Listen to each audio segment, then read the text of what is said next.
the collapse begins. Something extraordinary is collapsing in real time, not a market, not a currency, but an alliance. The most powerful military coalition in modern history, one that took 80 years to build, is fracturing on camera in the middle of a live war while oil trades at $120 a barrel and American troops are dying in the Gulf. The people responsible are appearing on television threatening their own allies. This is not the story of one senator saying the wrong thing. It is the story of a geopolitical rupture that could reshape every alliance America has, every energy market on the planet, and every price consumers pay for the next decade. To understand how we got here, you have to go back 12 days. On February 28, 2026, the United States and Israel launched joint strikes on Iran in an operation officially designated Epic Fury. There was no prior unauthorization, no formal declaration of war, and no broad coalition of allies, just American bombers and Israeli jets hitting Iranian military infrastructure. What the mainstream narrative missed was the diplomatic earthquake unfolding simultaneously. While the world watched explosions over Tehran, Saudi Arabia, the UAE, Qatar, and Bahrain, America's closest Gulf partners were already signaling that they would not join this fight. Riyadh had told the Trump administration weeks before the strikes that it would not permit the use of Saudi airspace for offensive operations. They warned against it. They were ignored. The Gulf under fire. Since the war began, Iran has fired thousands of drones and missiles across the region, not only at American bases, but at Qatar, Saudi Arabia, Bahrain, Kuwait, and the UAE. The United Arab Emirates alone has absorbed more than 250 ballistic missiles and over 1,400 drone strikes. Foreign nationals have been killed. 117 people have been wounded. Bahrain's national oil refinery, the Bapco complex, the country's main petroleum processing facility, was struck and set ablaze. The national oil company declared force majeure, meaning it could no longer honor its shipping contracts. In Saudi Arabia, the U.S. Embassy in Riyadh was struck by Iranian drones, forcing the State Department to order an evacuation of non-essential personnel. 7 American soldiers have now been confirmed dead. U.S. Central Command confirmed that an Iranian drone struck a makeshift facility housing US troops in Kuwait, killing 6 service members in a single attack. Meanwhile, Iraqi oil production from the 3 main southern fields has collapsed by 70%, falling from 4.3 million barrels per day to just 1.3 million. Ships will not move through the Strait of Hormuz. Oil prices have responded accordingly. Brent crude peaked at $119.5 per barrel, a 50% surge from where it was trading the week before the war began. The Wall Street Journal has called it the most severe energy crisis since the 1970s. According to Axios, the conflict has disrupted 20% of global oil supply, more than double the record set during the Suez Crisis of 1956. The countries America is now threatening to abandon are the same countries absorbing Iranian retaliation for a war they never asked for. The senator and his ultimatums. Senator Lindsey Graham became the loudest voice in American foreign policy over the past 72 hours. He went on Fox News, posted on X, and issued ultimatums to sovereign nations. To Saudi Arabia, he posted publicly, "Why should America maintain a defense agreement with a kingdom unwilling to join a fight of mutual interest? Consequences will follow," directed at a country whose infrastructure is actively being bombed. He went further, suggesting American air bases should be removed from Spanish soil, that France and the United Kingdom needed to wake up, and that Qatar, the UAE, and Saudi Arabia all needed to decide now. Then came the statement that explained everything. Graham told Fox News, "Venezuela and Iran hold 31% of the world's oil reserves. When this regime falls, America is going to make a ton of money. That is not the language of regional security or nuclear nonproliferation. That is a resource acquisition strategy announced on live television." According to the Wall Street Journal, Graham first raised the idea of striking Iran with President Trump during a round of golf shortly after the 2024 election. He traveled to Saudi Arabia in late February, just days before the strikes began, in what US officials described as an effort to secure Saudi consent for the operation. He failed. The Saudis said no, the strikes happened anyway. And now Graham is publicly threatening the country that told him no, while that country is absorbing Iranian missile fire from a war it was never consulted about. Russia enters the picture. The Washington Post, subsequently confirmed by CNN and NBC News, reported that Russia has been providing Iran with intelligence about the locations and movements of American troops, warships, and aircraft throughout the Middle East. The intelligence has included imagery from Russian satellites. The kind of targeting data that helps a drone locate a military base or a carrier strike group. 6 Americans are dead. Iranian drones have struck American positions with unusual precision. Russia has been feeding Iran the coordinates. When this was raised at a White House press briefing, President Trump called the question stupid. Press Secretary Caroline Leavitt said the intelligence sharing was not making any difference to military operations. Defense Secretary Pete Hegseth told reporters that Russia and China were not really a factor. On the same day, according to CNN, Trump spoke with Putin by phone for approximately 1 hour. Trump told reporters afterward that Putin wants to be helpful, that he was very impressed with the U.S. strikes, and that the two were building a constructive relationship. At the same time, the Kremlin's own readout showed Putin sending a letter to Iran's new supreme leader reaffirming Russia's unwavering support for Tehran and solidarity with Iranian friends.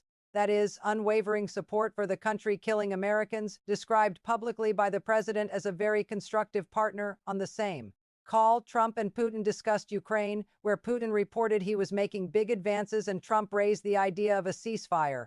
Russia is feeding targeting data to kill Americans while simultaneously receiving favorable treatment on oil sanctions and Ukraine negotiations. What the Gulf is actually saying.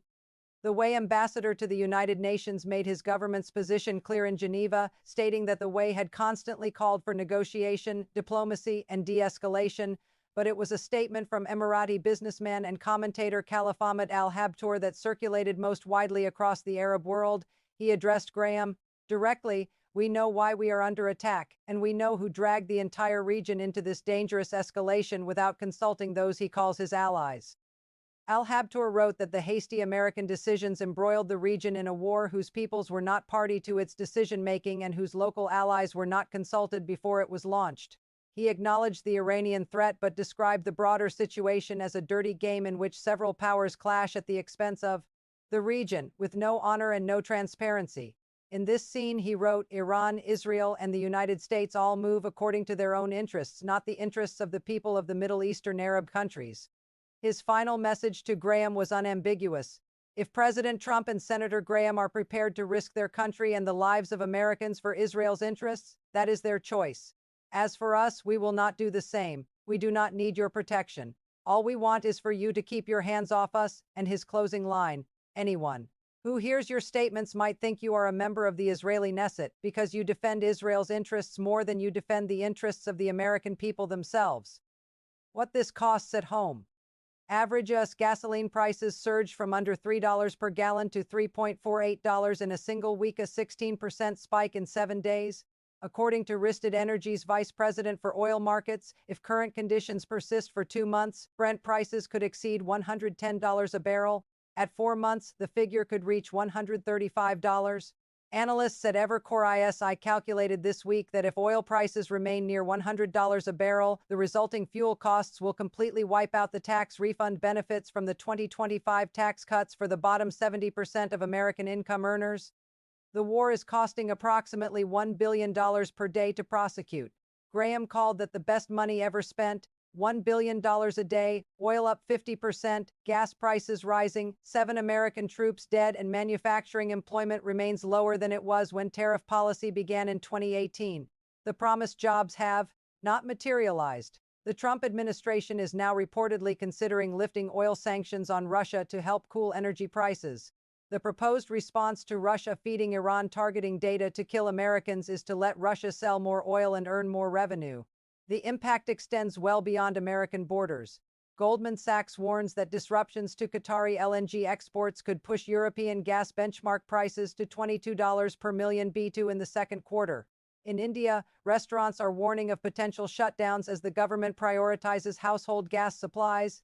Thailand has suspended overseas travel for civil servants. The Philippines introduced a temporary 4-day work week. Vietnam encouraged remote work. This is one war in one narrow waterway, and it is choking the global economy from Manila to Madrid. NATO fractures, Europe hacks. Spain has barred us military planes from using jointly operated bases in Andalusia. President Trump responded by threatening to cut off all trade with Spain, a European Union member state and NATO ally. France has refused offensive participation. British Prime Minister Keir Starmer initially refused to allow American use of British bases for strikes at all, later permitting only defensive operations. Canada's Prime Minister Mark Carney has publicly called the war unlawful. These are not adversaries. These are formal allies, NATO members countries that have backed American military operations for 80 years. France is acting on its own terms. It is dispatching roughly a dozen warships to the Mediterranean Red Sea and potentially the Strait of Hormuz. The deployment includes the Charles de Gaulle Aircraft Carrier Strike Group. President Macron framed the mission as defensive, designed to protect European allies and eventually escort tankers back through the strait once the heaviest fighting subsides. That is not opposition to American goals. That is Europe deciding it cannot afford to wait for Washington to resolve a problem Washington created. NATO air defenses shot down a ballistic missile that crossed into Turkish airspace, the second such interception since the war began. The conflict has now crossed the borders of the Western military alliance itself. The State Department has ordered non-essential staff out of the U.S. consulate in Adana, southern Turkey, the first evacuation order involving a NATO member country, and the 10th American diplomatic post placed on departure orders since the war began. A NATO country is shooting down missiles. A European carrier is deploying to the Gulf, and the public framing from the Trump administration is that everything is going according to plan. Russia's strategic gains. Iran named Mojtaba Khamenei, the hardline son of the slain supreme leader, as the new supreme leader of the Islamic Republic. Trump called the selection unacceptable. Iran named him anyway. Iran is not breaking. It is doubling down, and it is not fighting alone. Russia is providing satellite intelligence. Putin has spoken personally with the leaders of Bahrain, the UAE, Qatar, and Saudi Arabia since the war began, inserting himself as an alternative partner in the very region the United States is actively alienating. Putin began this year looking strategically weakened. The ouster of Venezuelan President Maduro in January was an embarrassment for Moscow. Iran's supreme leader was killed in American strikes. But the geometry has since shifted. Oil above $100 a barrel means Russia earns more on every barrel it sells. Attention has moved away from Ukraine, where Russian strikes continue with minimal international coverage. Trump needs Putin's help, or believes he does, which gives Russia leverage on Ukraine. And Putin is now the figure Arab leaders call when they want someone to reach Washington. Iran also issued a diplomatic signal through back channels. Any Arab or European country that expels the ambassadors of Israel and America will immediately receive full freedom to pass shipping through the Strait of Hormuz. That is a direct offer to every country Graham is threatening. The ERG separately warned that if strikes on Iranian energy infrastructure continue, Tehran would take steps that could push global oil prices above $200 per barrel. At that level, the global recession would be immediate. Airline travel would collapse. Food prices would spike across the developing world. Two paths forward. There are two paths visible from here, and neither is clean. The first is de-escalation from an unexpected direction. Trump declares victory, frames the degradation of Iran's military capabilities as sufficient, steps back from regime change language, and negotiates something: a frozen conflict, a partial nuclear deal, a ceasefire.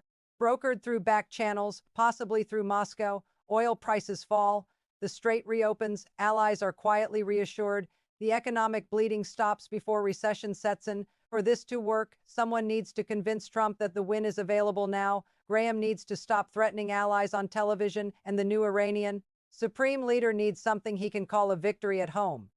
The second path is the spiral. Iran does not yield. Mojtaba Khamenei cannot be seen capitulating to the country that killed his father. The ERG escalates, more Americans die. Gulf allies, caught between Iranian missiles and American ultimatums, quietly open back channels with Beijing. China steps in as an alternative security guarantor. The petrodollar relationship, the foundation of American financial power since 1974, begins to loosen at exactly the moment when oil is most expensive and American alliances are most strained. Russia continues feeding targeting data, public support at home cracks. Joe Rogan, not a traditional critic of Republican foreign policy, said this week that Trump supporters feel betrayed by what he called the insane Iran war. When that audience turns, something has shifted. The economic pressure builds. The tax cut benefits evaporate at the pump, grocery prices climb, and the president who ran on economic relief is presiding over an energy crisis that his own senator admitted was partly designed to make America money from Iranian oil reserves. 3 days ago, the first path seemed viable. Then the Russian intelligence story broke. Then the new supreme leader was named. The picture has changed.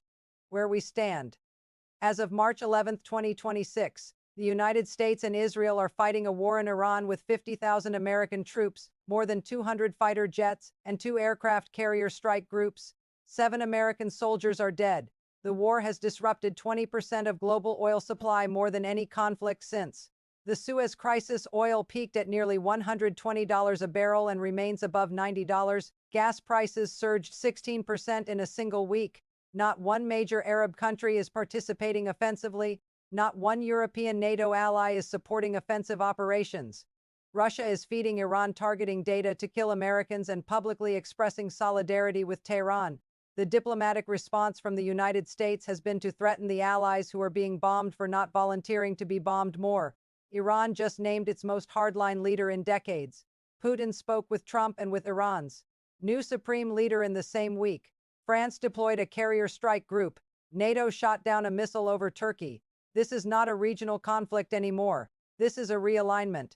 3 questions deserve your consideration. Is the decision to wage this war without allied consent, without a legal framework, and without a coalition a strategic masterstroke, or the moment the world decides it no longer needs to choose the American side?